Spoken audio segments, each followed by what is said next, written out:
Hi friends, ఈరోజు మనం 5th class EVS text book explain చేసుకోబోతున్నాము. మనము ఈ 5th క్లాస్ నుండి చాలామందికి చాలా డౌట్స్ ఉంటాయి. 5th క్లాస్ నుండి బిట్స్ వస్తాయా, అందులో ఏం ఇన్ఫర్మేషన్ ఉంటుంది, 5th క్లాసే కదా అని. కానీ హెచ్జిటికి 1 to 5 5th క్లాస్ వరకే చాలా ఇంపార్టెంట్. లెసన్లోని ప్రతి బిట్ వెరీ ఇంపార్టెంట్. డిఎస్సిలో అయినా టెట్లో అయినా క్వశ్చన్ ఫార్మేషన్ ఏ విధంగా ఉంటుందో మనం ఈ వీడియోలో తెలుసుకుందాము. And 5th class total text book explain చేసుకుంటాము. ఈ వీడియో మీకు నచ్చినట్టయితే లైక్ చేయండి, మీ ఫ్రెండ్స్కి షేర్ చేయండి. డైలీ వీడియోస్ అప్లోడ్ చేస్తున్నానండి, ఒకసారి మీరు చూసి మీ ఫ్రెండ్స్కి కూడా షేర్ చేయండి. మన టాపిక్లోకి వెళ్తే, పరిసరాల విజ్ఞానం ఈవీఎస్ ఎన్విరాన్మెంట్ స్టడీస్.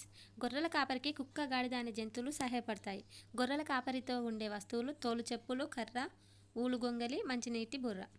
గొర్రెల కాపరి రోజుకు దాదాపు 30 కిలోమీటర్లు నడుస్తాడు. ఇది ఎందుకంటే టెక్స్ట్ బుక్లో స్టార్టింగే ఉంటుంది, 5th క్లాస్ టెక్స్ట్ బుక్లో. నెక్స్ట్, రైతు మిత్రులు ఎవరు? ఇది వెరీ ఇంపార్టెంట్. ట్రైకోమా గురించి ఆల్రెడీ 2 times టెట్లో ఇచ్చారు. నెక్స్ట్, రైతు మిత్రులు: వానపాము, సాలెపురుగు, చీమ, పాము, ట్రైకోగామా. విషం కలిగి ఉండే పాములు: నాగుపాము, కట్లపాము, సముద్రపాము, రక్తపింజర జాతి పాములు. నెక్స్ట్, ట్రైకోగామా గురించి తెలుసుకుందాము. నన్ను జాతీయ వ్యవసాయ పరిశోధన మండలి ICAR శాస్త్రవేత్తలు ప్రయోగశాలలో సృష్టించారు. నా జీవితకాలం వారం రోజులు మాత్రమే, అంటే 7 రోజులు. నేను పంట పాడు చేసే పురుగుల గుడ్లను నాశనం చేస్తాను. అంటే పంటను నాశనం చేసే గుడ్లను ఇది తింటుంది అన్నట్టు. అందుకే మన పంట మంచిగా ఉంటుంది. దీని జీవితకాలం 7 రోజులు మాత్రమే. దీనిని ICAR శాస్త్రవేత్తల ప్రయోగశాలలో సృష్టించారు. నెక్స్ట్, ఎద్దు కొమ్ములతో గుండీలు తయారు చేసే పరిశ్రమలు కాకినాడలో ఉన్నాయి.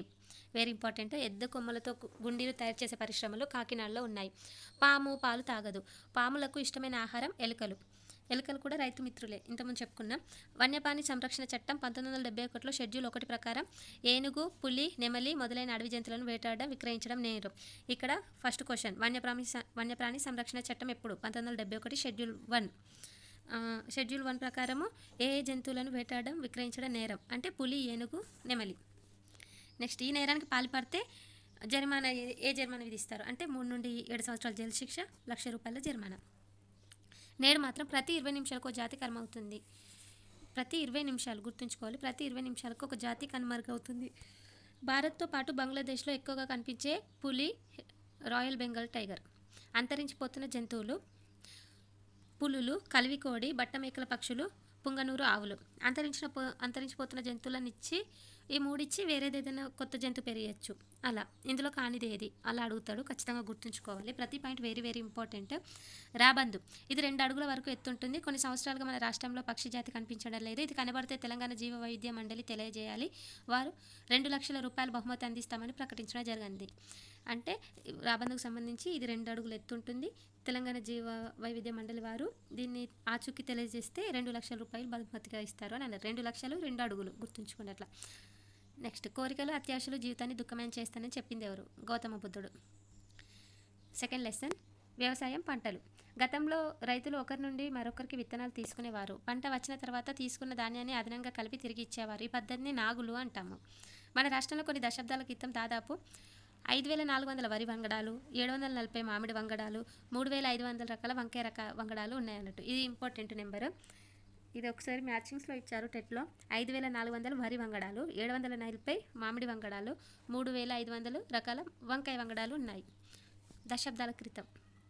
నెక్స్ట్, మన దేశంలో national bureau of plant genetics సంస్థ మొక్కల జన్యువులను సేకరించి భద్రపరుస్తుంది. పాముల సహాయంతో వర్మీ కంపోస్ట్ ఎరువులను తయారు చేస్తారు. పంచగవ్య సేంద్రియ ఎరువు. పంచగవ్య అనేది సేంద్రియ ఎరువు. అది ఎలా తయారవుతుందో చూద్దాం. పంచగవ్య ఎరువు అనేది ద్రవ రూపంలో ఉంటుంది. ఇది సూక్ష్మజీవ నాశినిగా కూడా పనిచేస్తుంది. ఇది ఇంపార్టెంట్ అండి, అలర్ట్ ఎట్లా వచ్చింది. సూక్ష్మజీవ నాశినిగా పనిచేసేది ఏది? పంచగవ్యనా జీవామృతం అని వచ్చారు.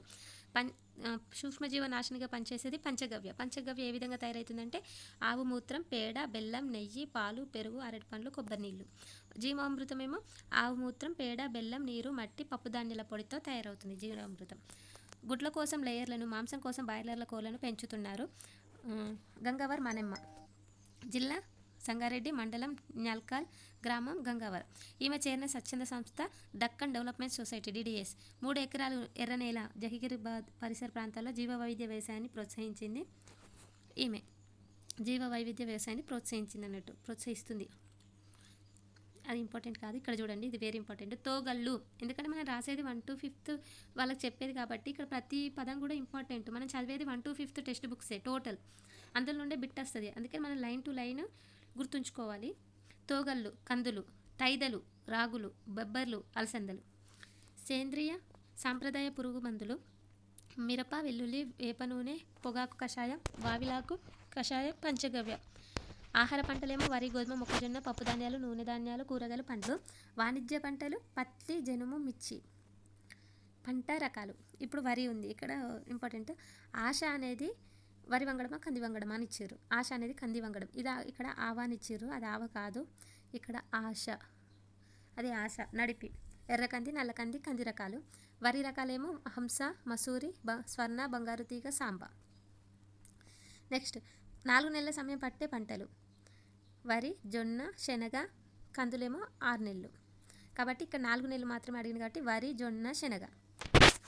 నెక్స్ట్ ఆరుతడి పంటలు, అంటే వీటిని వర్షాధార పంటలు అంటారు. ఆరుతడి పంటలు అంటే జొన్న, శనగ, కంది. జొన్న, శనగ, కంది. నెక్స్ట్ థర్డ్ లెసన్, మనం చెట్లను పెంచుకుందాం.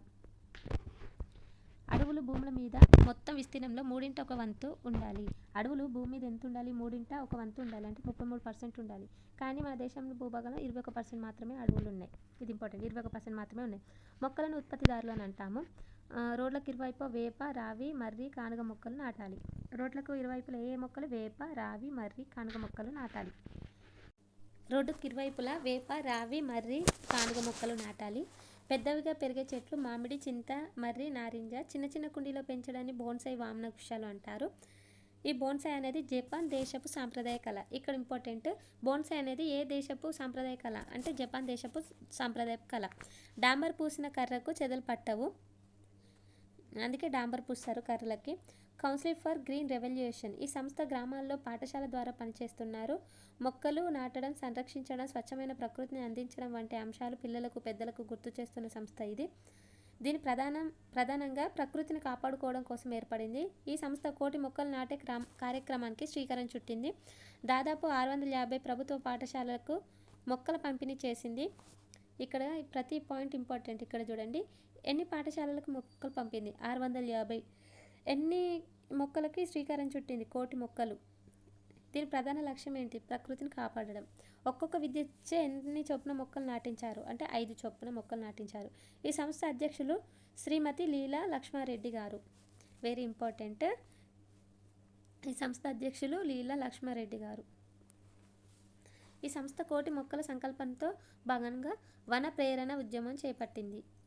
ఈ ఉద్యమాన్ని విద్యార్థులు మరియు ఉపాధ్యాయుల భాగస్వామ్యంలో మహబూబ్ నగర్, నల్గొండ, వరంగల్, రంగారెడ్డి, మెదక్ జిల్లాల్లో కొనసాగించారు.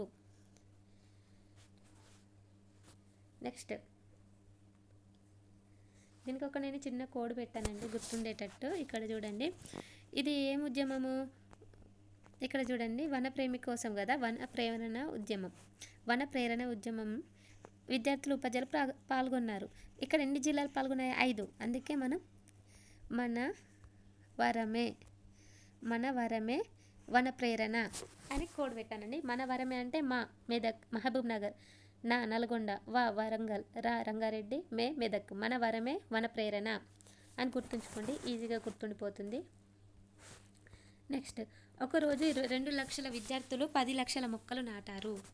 ఒక్క రోజుల్లోనే 2 లక్షల విద్యార్థులు 10 లక్షల మొక్కలు నాటారు. ఎందుకంటే ఒక్కొక్క విద్యార్థి 5 మొక్కల చొప్పున 2 లక్షల మంది 10 లక్షలు నాటారు. ఈ సంస్థ విద్యార్థులచే పర్యావరణ ప్రతిజ్ఞ చేయిస్తున్నారు. పచ్చదనం, హరితవనం. ఇటీవల హరిత పాఠశాల అవార్డు పొందిన పాఠశాల గడ్డంపల్లి. ఇది ఎక్కడ అంటే గడ్డంపల్లి గ్రామం, మండలం తెల్కపల్లి, జిల్లా నాగర్ కర్నూలు. గడ్డంపల్లి హరిత అవార్డు పొందిన పాఠశాలకి కౌన్సిల్ ఫర్ గ్రీన్ రెవల్యూషన్ వారు వివిధ రకాలకు చెందిన 400 మొక్కలను విద్యార్థులకు అందజేశారు. ఇందులో సగం మొక్కలు పాఠశాలలో, మిగతా సగం వారి ఇళ్ల వద్దకు నాటి సంరక్షించుకున్నారు. మొక్కలకు పుట్టినరోజు కూడా జరిపారు. మొక్కలకు రాఖీ కూడా కట్టారు. ఈ విధంగా పర్యావరణాన్ని పచ్చదనంతో నింపడానికి పాఠశాలలో కృషి చేస్తున్న కౌన్సిల్ ఫర్ గ్రీన్ రెవల్యూషన్, అటవీ శాఖ, Vande Mataram foundation, national green code అంటే టీఎస్లో ఉన్నత పాఠశాలలో కొనసాగిస్తున్నారు అన్నట్టు. ఇది నేషనల్ గ్రీన్ కోడ్. వన ప్రేరణ ఉద్యమంలో భాగంగా కౌన్సిల్ ఫర్ గ్రీన్ రెవల్యూషన్ అందించిన మొక్కలను సంరక్షించి ప్రకృతి పరిరక్షణ పట్ల శ్రద్ధ కనబరిచిన విద్యార్థులకు వనప్రేమి పురస్కారం మరియు మోడల్ CGR సత్కరిస్తుంది. వనప్రేమి పురస్కారం కూడా ఇస్తుంది. ఇందులో మంచిగా మొక్కలు నాటిన విద్యార్థులకు. ప్రస్తుతం మన రాష్ట్రంలో ఉన్నత పాఠశాలలో నేషనల్ గ్రీన్ కోడ్ కార్యకలాపాలు కొనసాగుతున్నాయి.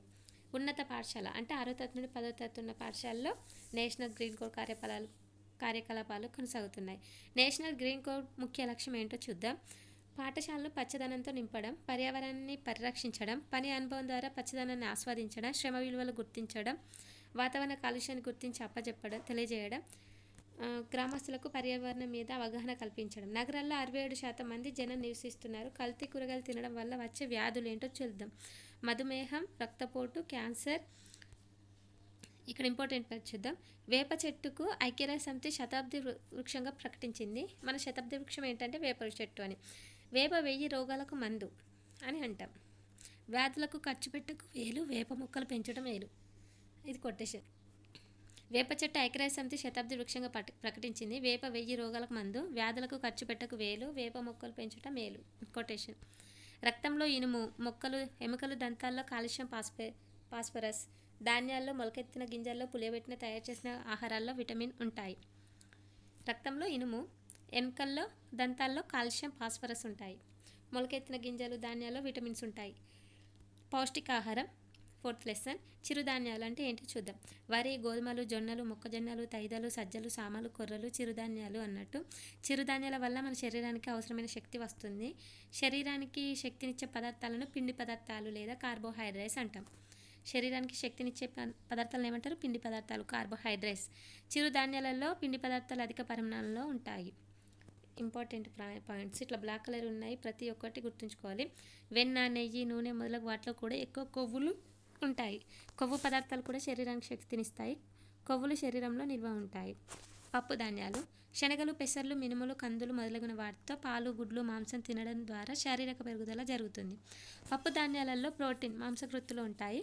ప్రోటీన్ అంటే దాని ద్వారా కొత్త కణాలు పుట్టడం, గాయాలను మాన్పడం, పుండ్లను మాన్పడం ఉపయోగపడుతుంది. ఏంటిది? ప్రోటీన్ ఎందులో ఉంటుందంటే చేపలు, గుడ్లు, మాంసం, పాలలో ఎక్కువ ప్రోటీన్ ఉంటుంది. పాలు త్రాగడం వల్ల పాలలో ఉండే కాల్షియం సిఏ ఎముకలు పెరుగుదలకు మరియు పటిష్టంగా ఉండడానికి సహాయపడతాయి. ఏంటిది? కాల్షియం. ఆహార పిరమిడ్ చార్ట్ ఇది వెరీ ఇంపార్టెంట్. తగినంత తినాల్సిన ఏంటి అని అడుగుతారు. ఎక్కువ తినాల్సిన ఏంటి, కావాల్సినంత తినేటి ఏంటి, అరుదుగా తినేటి ఏంటి అని అడుగుతారు. కాబట్టి ఇది మనం జాగ్రత్తగా అబ్జర్వ్ చేయాలి. కావాల్సినంత తినేది ఏంటి? ఫ్రూట్స్. కావాల్సినంత తినేటి ఎక్కువ తినాలి. అరుదుగా తినేటి మాత్రం ఐస్ క్రీమ్స్ అవి. తగినంత తినేటి మాంసం. ఎక్కువ తినాల్సినవి ఫ్రూట్స్, వెజిటేబుల్స్. కావాల్సినంత తినేటివి ఇక్కడ ఏమున్నాయి? ఇవేంటి సరిగ్గా ఏర్పడతలేవు. కావాల్సినంత తినేటి పిండి పదార్థాలు అవచ్చు. నెక్స్ట్ మీకు తెలుసా ఒక్క టమాటాలో ఎన్ని పోషక విలువలు ఉన్నాయో చూద్దాం.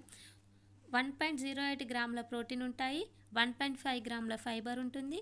పొటాషియం, ఫాస్ఫరస్, మెగ్నీషియం, సోడియం ఉంటుంది. Vitamin A, B2, B6, E and K ఉంటాయి. 22 కేలరీల శక్తి లభిస్తుంది. ఒక్క టమాటాలో ఇన్ని పోషక విలువలు ఉన్నాయి.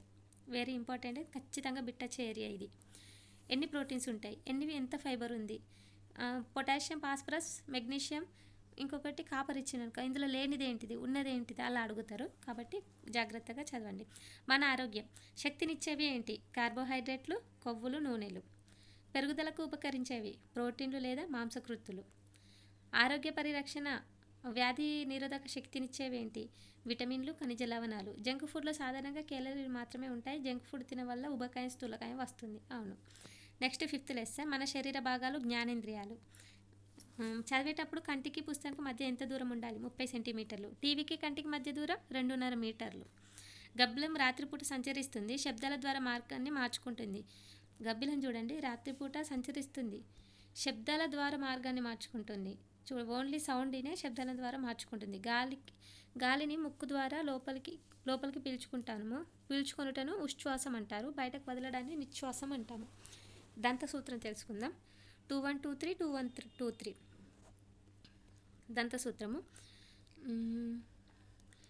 ఇక్కడ చూడండి, దంతాలను ఉత్తరేణి, కానుగ, వేప, తుమ్మ పుల్లలను లేదా టూత్పేస్ట్ పౌడర్ను బ్రష్తో తోమాలి. దంతాలను ఇటుకపొడి, బొగ్గు వాటిని ఉపయోగించి శుభ్రపరచుకోవద్దు. వాడినట్లయితే దంతాలపై ఉన్న ఎనిమల్ పొర దెబ్బతింటుంది. దంతాలకు సంబంధించిన డాక్టర్ పేరు డెంటిస్ట్. చర్మం డెర్మటాలజిస్ట్. జీర్ణ వ్యవస్థ గ్యాస్ట్రోఎంటరాలజిస్ట్. గుండె కార్డియాలజిస్ట్. మూత్రపిండ వ్యవస్థ యూరాలజిస్ట్. ఎముకలకు ఆర్థోపెడిషియన్. మెదడుకి న్యూరాలజిస్ట్. నాడులు న్యూరాలజిస్ట్, ఊపిరితిత్తులకు పల్మనాలజిస్ట్. వెరీ ఇంపార్టెంట్ బిట్, ఖచ్చితంగా బిట్ చేరే ఇది. ఎండాకాలంలో వదులుగా ఉండే నూలు దుస్తులు ధరించాలి. ఇక్కడ మీకు తెలుసానుంది. మన శరీరంలో అతిపెద్ద అవయవం చర్మం. మానవుని చర్మం దాదాపు 1.5 చదరపు మీటర్ల వైశాల్యం ఉంటుంది. 4 కిలోల బరువు ఉంటుంది. పరిసరాల్లో వచ్చే మార్పులకు మొదటగా ప్రభావితమయ్యే జ్ఞానేంద్రియం చర్మం. ఊపిరితిత్తుల్లోని గాలి గదులు ఆక్సిజన్, కార్బన్ డైఆక్సైడ్ల మార్పిడికి సహాయపడతాయి. రక్తనాళికలు గాలిలోని ఆక్సిజన్ గ్రహించి రక్తం ద్వారా శరీర భాగాలకు పంపిస్తాయి. నెక్స్ట్ 6th లెసన్లో ఉన్న ఇంపార్టెంట్ పాయింట్స్ చూద్దాం. శ్వాస వ్యవస్థలో ముఖ్యమైన భాగాలు 3. అవి ముక్కు, శ్వాసనాళం, ఊపిరితిత్తులు. ఫస్ట్ గుండె మొత్తం శరీరానికి రక్తాన్ని సరఫరా చేస్తుంది, మనకు తెలుసు. రక్తం గురించి చూద్దాం. శరీర ఉష్ణోగ్రతను క్రమబద్ధీకరించడానికి ఉపయోగపడుతుంది. రోగకారకాలపై పోరాడడానికి ఉపయోగపడుతుంది. రక్తంలో ఎక్కువగా ప్లాస్మా ఉంటుంది. ప్లాస్మా ద్రవ రూపంలో ఉంటుంది. ఇది గుర్తుంచుకోండి. రక్తంలో ఎక్కువ ఏముంటుంది? ప్లాస్మా ఉంటుంది. ప్లాస్మా ద్రవ రూపంలో ఉంటుంది. రక్తం అనేది రోగకారకాలపై పోరాడడానికి ఉపయోగపడుతుంది. మన శరీరంలో 3 రకాల రక్త కణాలు ఉంటాయి. ఏంటిది? ఎర్ర రక్త కణాలు, తెల్ల రక్త కణాలు, రక్త ఫలికలు. ఎర్ర రక్త కణాలు ఆర్బీసీ, డబ్ల్యూబీసీ అని అంటారు. ప్లేట్లెట్స్. శరీరంలో ఉన్న అన్ని కణాలకు ఆక్సిజన్ అందిస్తుంది. ఎవరు? ఆర్బీసీ, ఎర్ర రక్త కణాలు. తెల్ల రక్త కణాలు రోగకారక క్రిములతో పోరాడుతాయి. ఇక్కడ చూడండి, రోగకారకాలతో పోరాడేటి ఏంటి? ఆర్బీసీయా, డబ్ల్యూబీసీ అలా అడుగుతారు. డబ్ల్యూబీసీ. నెక్స్ట్ రక్త ఫలికలు రక్తం గడ్డ కట్టడంలో సహాయపడతాయి. మీకు తెలుసా? నీ పిడికిల పరిమాణంలో ఉంటుంది. గుండె 2/3 వంతు ఛాతీలో ఎడమ వైపున ఉంటుంది. ఇది ఇంపార్టెంట్. మన శరీరంలో గుండె ఎడమ వైపు ఉంటుంది కదా, అది 2/3 వంతు ఛాతీ ఎడమ వైపున ఉంటుంది. గుండె 1/3 వంతు ఛాతీ కుడి వైపున ఉంటుంది. 2/3 ఎడమ వైపున, 1/3 కుడి వైపున ఉంటుంది. గుండె రక్తాన్ని పంపు చేస్తుంది. నెక్స్ట్ అస్థిపంజర వ్యవస్థ. అస్థిపంజర వ్యవస్థ మన శరీరంలో ఎముకల సంఖ్య 206. వెన్నెముకలో 33 వెన్నుపూసలు ఉంటాయి. కాల్షియం ఎముకలను దృఢంగా ఉంచుతుంది. కాల్షియం ఎక్కువగా ఉండే పదార్థాలు పాలు ఉత్పత్తులకు ఆకుకూరలలో లభిస్తుంది. శరీరంలోని ఎండ తలగడం వల్ల డి విటమిన్ లభిస్తుంది. జీర్ణ వ్యవస్థపై ప్రయోగం చేసిన డాక్టర్ ఎవరు? డాక్టర్ బీమాడ్. కడుపు కిటికీ ప్రయోగం ఎవరిపై జరిపాడు? మార్ఫిన్ అనే సైనికునిపై. బుల్లెట్ డాక్టర్ పేరు బీమాడ్. మార్టిన్ వయసు 18 సంవత్సరాలు. గాయం నయం కావడానికి ఎంతకాలం పట్టింది? 1.5 సంవత్సరాలు పట్టింది. మార్టిన్ కడుపుపై బీమాడ్ ఎన్ని సంవత్సరాలు ప్రయోగాలు చేశాడు? 9 సంవత్సరాలు ప్రయోగాలు చేశాడు. నెక్స్ట్ కడుపులో ఉన్న రసాలు ఆమ్ల గుణాన్ని కలిగి ఉంటాయి. జీర్ణక్రియపై డాక్టర్ బీమాడ్ ప్రయోగాలు చేశాడు. ఆహారం ఎప్పుడు కడుపు నిండా తినకూడదు. పొట్ట 25% మేర ఖాళీగానే ఉండాలి. ఇది ఇంపార్టెంట్. వెనుముకకి ఇరువైపులా 2 మూత్రపిండాలు ఉంటాయి. ఇవి రక్తాన్ని వడబోసి దానిలోని మలినాలను వేరు చేస్తాయి. టమాటాను తిన్నప్పుడు జీర్ణ వ్యవస్థలో ఎక్కడెక్కడ ఏం జరుగుతుందో చూడండి.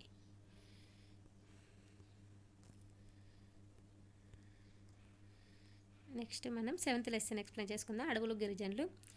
ఆదిలాబాద్ ప్రాంతంలో నివసించే గిరిజనులు చేసే నృత్యాన్ని గుస్సాడి నృత్యం అంటాము. ఆదిలాబాద్లో ఉండే గిరిజన జాతి గోండు జాతి. గోండి జాతి సాంప్రదాయ నృత్యం గుస్సాడి నృత్యం. గోండు జాతి ప్రత్యేకతలు ఏంటో చెప్పుకుందాం. చెప్పులు వేసుకొని ఇంట్లోకి వెళ్ళడం పెద్ద తప్పుగా భావిస్తారు. వీరు చింతపండు, తేనె మీద ఆధారపడి బతుకుతారు. వీరి గ్రామ దేవత అకిపెన్. నాగోబా జాతర గురించి తెలుసుకుందాం. గోండు అతి ముఖ్యమైన జాతర నాగోబా జాతర. గ్రామం కెష్లాపూర్, మండలం ఇంద్రవెల్లి, జిల్లా ఆదిలాబాద్లో ఈ నాగోబా జాతర జరుగుతుంది. ఈ జాతర ప్రతి సంవత్సరం 5 రోజుల పాటు జరుగుతుంది. ఇందులోకి వెళ్ళి ఇప్పుడు ఈ ఏరియా నుండి ఖచ్చితంగా ఒక బిట్ వస్తుంది. వాళ్ళ నృత్యం గుస్సాడి నృత్యం. వాళ్ళ జాతి గోండు జాతి. వాళ్ళు చింతపండు, తేనె మీద ఆధారపడి బతుకుతారు. వీరి దేవత అకిపెన్. వీరు కెష్లాపూర్ గ్రామం, ఇంద్రవెల్లి మండలం, ఆదిలాబాద్ జిల్లాలో ఉంటారు. ఈ నాగోబా జాతర ప్రతి సంవత్సరం 5 రోజుల పాటు జరుగుతుంది. ఇవి వెరీ వెరీ ఇంపార్టెంట్. ఇప్పుడు చెంచుల జీవన విధానం తెలుసుకుందాం. చెంచులు నాగర్ కర్నూలు జిల్లాలోని నల్లమల్ల అడవులో ఉంటారు.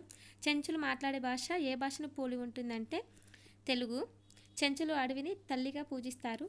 తేనెను సేకరించడం చెంచులకు తెలిసిన వేరే ఎవరికి తెలియదు. వాళ్ళకి తెలిసినట్టు ఎవరికి తెలియదు తేనె సేకరించడం అని అంటారు. చెంచులు కుందేళ్ళు, పిచ్చుకలు వంటి చిన్న జంతువులను ఎప్పుడు వేటాడరు. చెంచులు గర్భిణీ స్త్రీలు చింతపండును చింతబూడిదతో కలిపి ఆహారంగా తీసుకుంటారు. వీరందరూ ఒకే దగ్గర ఒకే ప్రాంతంలో గుడిసెలు వేసుకొని నివసిస్తుంటారు. వీటినే పెంటాలు అంటారు. కొన్ని పెంటాలను కలిపి గ్రామం అంటారు. ఈ గ్రామానికి ఒక పెద్ద ఉంటాడు, అతన్ని పెద్ద మనిషి అంటారు. గ్రామంలోని కార్యక్రమాలన్నీ పెద్ద మనిషి ఆధారంలో జరుగుతాయి. చెంచులు లింగయ్య స్వామిని మరియు చెంచు లక్ష్మి పూజలు మాఘమాసంలో చేస్తారు. బోండా జాతి గిరిజనుల జీవన విధానం తెలుసుకుందాం ఇప్పుడు. వీరు అరకు ప్రాంతాల్లో ఉంటారు. బోండా జాతి గిరిజనులు బాహ్య ప్రపంచానికి దూరంగా డబ్బులంటే ఏంటో తెలియకుండా ఉంటారు. బోండా జాతి గిరిజనులు ఉండే ప్రదేశాలు ఆంధ్రప్రదేశ్లో విశాఖపట్నం జిల్లా అరకు ప్రాంతం, ఒడిశాలో మల్కాజ్గిరి జిల్లాలో నివసిస్తారు ఈ బోండా జాతి వారు. వీరిని పోరోజు అని కూడా అంటారు. బోండా గిరిజన జాతి మాట్లాడే భాష రెమో. వీరు సంతలను హత అంటారు. ఇందులో ఇంపార్టెంట్ అంటే వాళ్ళు ఎక్కడెక్కడ నివసిస్తారు. ఆంధ్రప్రదేశ్లోని అరకు ప్రాంతం, ఒడిశాలోని మల్కాజ్గిరి జిల్లా. వీళ్ళను పోరోజు అంటారు. వీళ్ళు మాట్లాడే భాష రెమో. వీరి సంతలను హత అంటారు. ఇందులో మగవాళ్ళు మాత్రమే వేటకు వెళ్తారు. వీరు పోడు వ్యవసాయం చేసేవారు. పోడు వ్యవసాయం అంటే ఒక ప్రాంతాన్ని వదిలి వేరే ప్రాంతానికి వెళ్ళి వ్యవసాయం చేయడం. వీరు వారం జరిగే సంతల్లో వారు సేకరించిన అడవి ఉత్పత్తులను ఇతరులకు ఇచ్చి వాటికి బదులు అవసరమైన వస్తువులను తీసుకుంటారు. దీన్నే బినిమైపోద అంటారు. వీరు శరీరాన్ని జనపనారతో చేసిన బట్టలతో కప్పుకుంటారు. ఈ జనపనార ఎలా తయారు చేస్తారో చూద్దాం ఒకసారి. జనపనార మొక్కలను సేకరణ చేసి అన్నిటిని నీటిలో నాడబెట్టి దారాలు తీయడం, మగ్గంలో నేయడం, రంగులు అద్దడం, ఎండలో ఆరబెట్టడం, అద్దాలు కుట్టడం జనపనార ప్రాసెస్. నెక్స్ట్, కాగితం తయారీకి ఉపయోగించే మొక్కలను వెదురు, యూకలిప్టస్, సుబాబుల్ అంటారు. చెట్లను నరికివేయడం వల్ల వాతావరణంలో కార్బన్ డైఆక్సైడ్ ఎక్కువ అవుతుంది. అందువల్ల భూమి వేడెక్కుతుంది. దీన్నే గ్లోబల్ వార్మింగ్ అంటారు. దీనివల్ల వర్షాలు తగ్గుతాయి. ఇప్పటి నుండి చాలా ఇంపార్టెంట్ పాయింట్స్ ఉన్నాయి.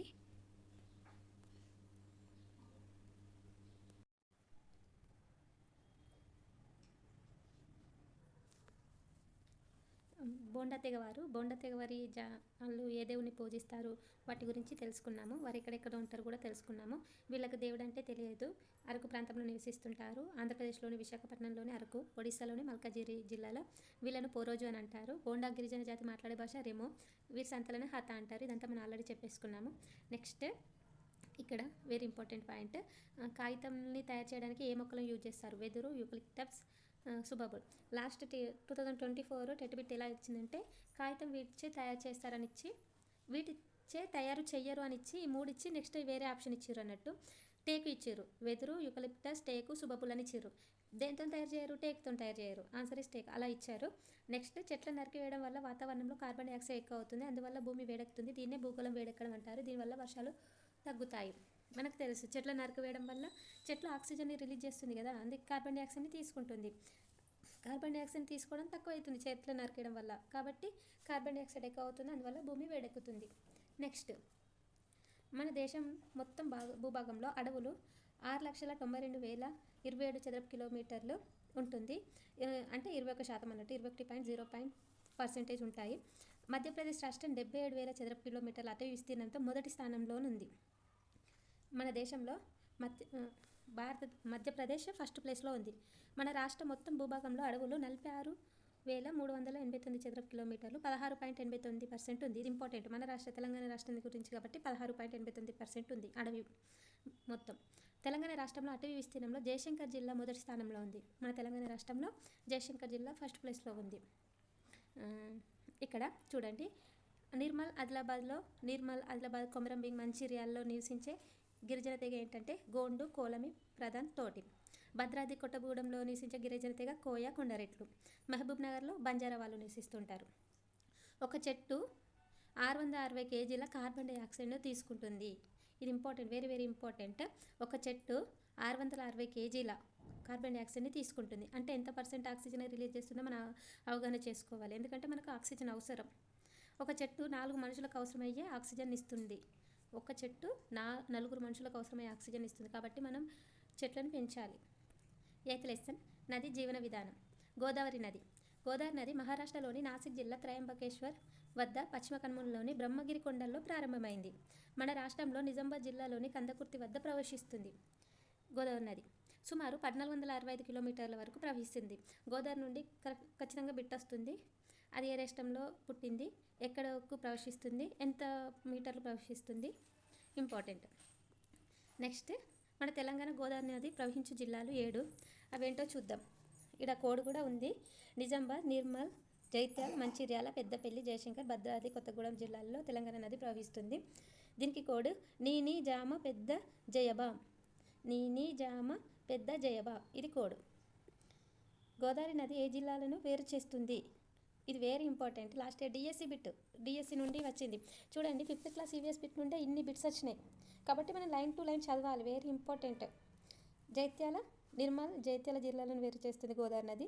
నిర్మల్, నిజామాబాద్ జిల్లాలను వేరు చేస్తుంది. మంచిర్యాల, జగిత్యాల జిల్లాలను వేరు చేస్తుంది. మంచిర్యాల, పెద్దపల్లి జిల్లాలను వేరు చేస్తుంది గోదావరి నది. ఇది 3 పాయలుగా విడిపోయి ఆంధ్రప్రదేశ్ రాష్ట్రంలో తూర్పుగోదావరి జిల్లాలోని అంతర్వేది యానంల వద్ద బంగాళాఖాతంలో కలుస్తుంది. ఎక్కడ పుట్టింది? మహారాష్ట్ర త్రయంబకేశ్వర్ వద్ద పుడుతుంది. తూర్పుగోదావరి జిల్లా అంతర్వేది యానంల వద్ద బంగాళాఖాతంలో కలుస్తుంది. భద్రాచలం, పేరంటాలపల్లి మధ్యలో పాపికొండలు ఉన్నాయి. గోదావరి నదిపై మొదటి డ్యామ్ గంగాపూర్ వద్ద ఉంది. ఇది వెరీ వెరీ ఇంపార్టెంట్. గోదావరి నదిపై మొదటి డ్యామ్ గంగాపూర్ వద్ద ఉంది. ఇది నాసిక్, త్రయంబకే పట్టణాల ప్రజలకు త్రాగునీరు అందిస్తుంది. గోదావరి నదిపై ఆనకట్టలు: జయకవాడి, శ్రీరామ్ సాగర్, ధవళేశ్వరం. జయశంకర్ జిల్లాలో దేవాదుల ఎత్తిపోత పథకం కలదు. పథకం ద్వారా వరంగల్, మహబూబ్ నగర్, జయశంకర్ జిల్లాకు నీరు అందించేందుకు ప్రయత్నిస్తున్నారు. గోదావరి ప్రాంతీయ ప్రాంతము ఎన్ని చదరపు కిలోమీటర్లు అంటే 3,12,812. వెరీ వెరీ ఇంపార్టెంట్, గుర్తుంచుకోండి. ఇది భారతదేశ భూభాగంలో 10వ వంతు. ఇంగ్లాండ్, ఐర్లాండ్ దేశాల మధ్య భూభాగాన్ని కన్నా ఎక్కువ.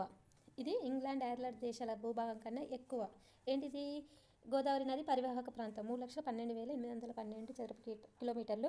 ఇంగ్లాండ్, ఐర్లాండ్ దేశాల మొత్తం భూభాగం కన్నా ఎక్కువ. నాసిక్ ప్రముఖ కుంభమేళ కేంద్రం. త్రయంబకేశ్వర్ ద్వాదశ జ్యోతిర్లింగాల్లో ఒకటి. నాందేడ్ ప్రముఖ సబ్కండ్ గురుద్వారా ఉంది. మన రాష్ట్రంలోని బాసర, నిర్మల్ జిల్లా ప్రసిద్ధ జ్ఞాన సరస్వతి దేవాలయం ఉంది. ఎక్కడ? బాసరలో. భారతదేశంలో 2 సరస్వతి దేవాలయాలు ఉన్నాయి. ఒకటి కాశ్మీర్లో, ఒకటి బాసరాలో. బాసర నిర్మల్లో ఉంటుంది. జ్ఞాన సరస్వతి దేవాలయం గోదావరి ఒడినడ్డున ఉంటుంది. చాళుక్యుల కాలంలో నిర్మించారు. హైదరాబాద్కు 205 కిలోమీటర్ల దూరంలోను, నిజామాబాద్కు 35 కిలోమీటర్ల దూరంలో ఉంటుంది. ఈ ఆలయంలో ముఖ్య ఉత్సవాలు వసంత పంచమి, మహాశివరాత్రి, దేవీ నవరాత్రులు, వ్యాస పౌర్ణిమ, అక్షరాభ్యాసం చేస్తారు. గోదావరి నదికి ప్రతి 12 సంవత్సరాలకు ఒకసారి పుష్కరాలు 12 రోజుల పాటు జరుగుతాయి. గోదావరి నదికి ప్రతి 12 సంవత్సరాలకు ఒకసారి పుష్కరాలు 12 రోజుల పాటు జరుగుతాయి. ధరంపూర్లో లక్ష్మీ నరసింహస్వామి, భద్రాచలం రామాలయం, మంతని గౌతమేశ్వర దేవాలయం ప్రసిద్ధి. కోయబొమ్మలకు నిలయం నిర్మల్ పట్టణం. థర్మల్ అంటే ప్రదేశం, పరిశ్రమలు చూద్దాం. Ramagundam thermal power station, Bhadrachalam paper mill, Kothagudem thermal power station, Vidyeshwara సహజ వాయువుతో విద్యుత్ కేంద్రం. ఇది వెరీ ఇంపార్టెంట్. విద్యేశ్వరం సహజ వాయువుతో విద్యుత్ కేంద్రం. వరదలు వచ్చినప్పుడు నది తీర గ్రామాలు నీట మునగకుండా కరకట్టలు నిర్మిస్తారు. ఈ కరకట్టలు వరద నీటి నుండి గ్రామాలను కాపాడతాయి. 9th లెసన్ వాతావరణం, గాలి. ఇందులో ఇంపార్టెంట్ అంటే ట్రోపో ఆవరణం, స్టాటో ఆవరణం, మీసో ఆవరణం, థర్మో ఆవరణం, ఎక్సో ఆవరణం. ఇది బిట్ వచ్చే ఏరియా, ఖచ్చితంగా బిట్ వస్తుంది. మీసో ఫస్ట్ ఆవరణం పేరేంటి? Tropo. Next strato, meso, thermo, exo. ఈ సీక్వెన్స్ ఈజ్ వెరీ ఇంపార్టెంట్. భూమికి అతి దగ్గరగా ఉండే పొర ఏంటంటే ట్రోపో ఆవరణం. ట్రోపో ఆవరణంలో భూమి నుండి పైకి పోయే కొలది ఉష్ణోగ్రత తగ్గుతుంది. ఇది ఇంపార్టెంట్. ట్రోపో ఆవరణంలో భూమికి పైకి వెళ్ళే కొద్దీ ఉష్ణోగ్రత పెరుగుతుందా తగ్గుతుందా అని అడుగుతుండు, అంటే తగ్గుతుంది. మౌత్ ఆర్గన్, సన్నాయి వంటి వాటిని నోటి ద్వారా గాలి ఊదడం వల్ల శబ్దం వస్తుంది. గాలిలో ఎక్కువ ఉండే వాయువు ఏంటంటే నత్రజని 78%, ఆక్సిజన్ 21%.